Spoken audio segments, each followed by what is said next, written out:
যে মাইকে সবিনা খতম জায়েজ কিনা। মাইকে যদি গান জায়েজ হয়, গান গাইতেছে আপনার ঘুম ভাঙে না, আর কোরআন পড়লে আপনার ঘুম নষ্ট হয়। বাস্তব কথা। সারা রাত গান মাইক চলে, বিয়ের মাইক চলতেছে সারা রাত ধুমধাম, আর কোরআন সারা রাত পড়লে আপনার ঘুম ঠিক আসে না।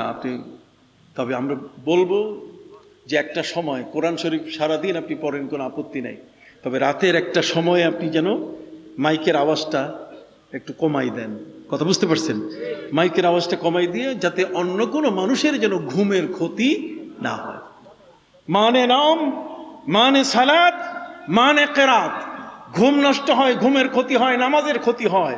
কেরাত পড়া যায় না এমন যদি কেউ শব্দ করে, তাহলে সেটা কখনো করবেন না। এই জন্য খতমে সবিনা হবে, কিন্তু সেটা হবে এমনভাবে যে মানুষের ঘুম যেন নষ্ট না হয়।